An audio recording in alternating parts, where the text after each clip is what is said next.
પાર્ટીના નેતા જિગીશા પટેલ પર હુમલાખોરો સામે કડક કાર્યવાહી માટે રાજકોટ ગ્રામ્ય પોલીસને આવેદનપત્ર પાઠવાયું। રાજકોટ જિલ્લાના ગોંડલ ખાતે આમ આદમી પાર્ટીના નેતા જિગીશા પટેલ પર થયેલા કથિત હુમલાની ઘટનાથી સમગ્ર પંથકમાં ભારે ચકચાર મચી જવા પામી છે।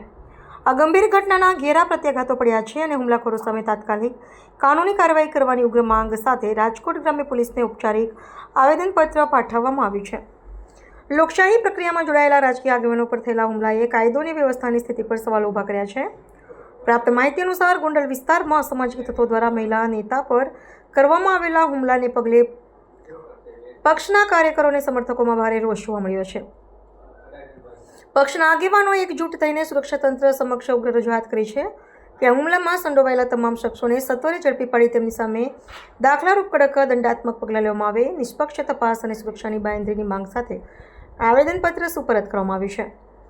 આ ઘટનાને લઈને સ્થાનિક રાજકીય વર્તુળોમાં ભારે ગરમાવો આવી ગયો છે। વિપક્ષી નેતાઓ દ્વારા હુમલાને વખોડી કાઢીને તંત્રની નિષ્ક્રિયતા સામે નારાજગી વ્યક્ત કરવામાં આવી છે। હાલમાં રાજકોટ ગ્રામ્ય પોલીસ તંત્ર દ્વારા આવેદનપત્ર સ્વીકારીને આ મામલાની ગંભીરતાની નોંધ લેવામાં આવી છે અને હુમલાખોરોને કાયદાના સકંજામાં લાવવા માટે તપાસના ચક્રો ગતિમાન કરવામાં આવ્યા છે। પત્ર દેવા માટે આવ્યા છીએ।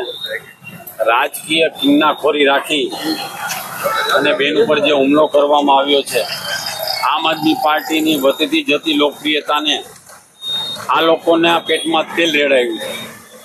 બેન એક વિસ્તારમાં લોકોના પ્રાણ પ્રશ્નોને વાચા આપવા માટે ગયેલા તો ત્યાંના બુટલેગરોએ એની ઉપર જીવલેણ હુમલો કર્યો। આજે ગઈકાલથી તે મધુરમ હોસ્પિટલમાં દાખલ છે, એમને આઈસીયુમાં રાખવામાં આવ્યા છે। આજે ભાજપ દ્વારા ભાજપના ઇશારે જ આ હુમલો કરવામાં આવ્યો છે।